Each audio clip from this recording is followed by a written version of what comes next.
Yeah. Oh, no. Karamihan guys, puro mga buhok ng aso, buhok ng tao. Good morning!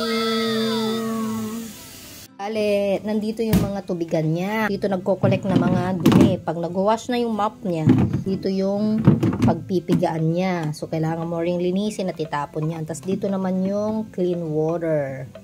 Yan, kailangan yung i-dry din kasi may mga tubig-tubig dyan. So, habang ginagawa namin yan, eto naman, naantay ko, tinitignan ko yung caregiver na to. 10 o'clock daw siya alis, pero hindi naman pakaling. Honest person daw siya eh. Oh my God! Guys. Kaninong buhok to? Puro buhok ko yan. Grabe, dapat talaga everyday natin inaano yan, nililinis. Oh, yeah. Oh my God. So, ayan, mga buhok ko yan. Oh my God. Galing na ako maggupit. Tapos naman yung dust niya. Yo! Ano yan? Mga tumigas na dust. Oo. Gets? Hindi kasi natin nililinis eh. Ano din? Dumi? May mga buhok na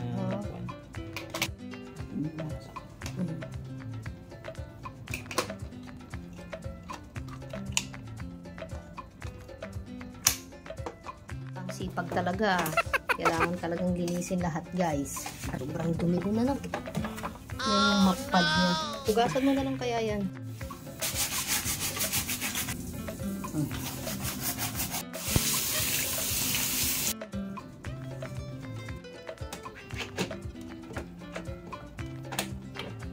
Wala, hindi ko na mabalik.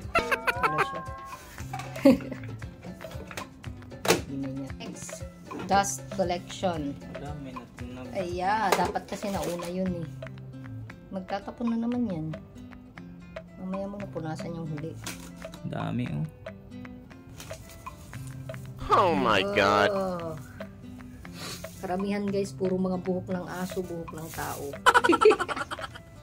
Yeah. Oh, yeah.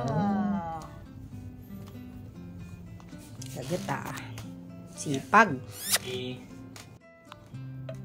Sige, mag-order ako. May picture naman yata siya, di ba? Kahit itong picture lang, tsaka yung model nito.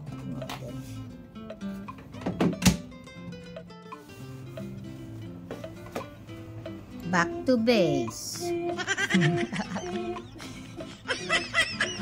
Laro ng bata. So, kinokontrol natin siya guys dyan sa apps. Xiaomi Home. Yan siya. Ayan, nasa istasyon siya. At yan. So, collect eh. Yan.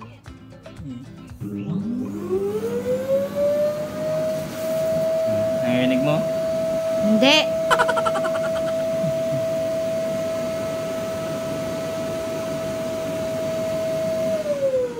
Done.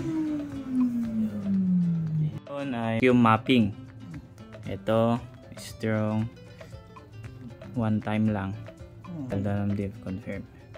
Area, unahin muna natin dito sa kwarto. Ito, room 3 tayo. Yan. Start. Yan. Ayan, nagkaka na siya ng map. Okay. So, ayan na, layasan na natin siya kasi meron na siyang sariling routine.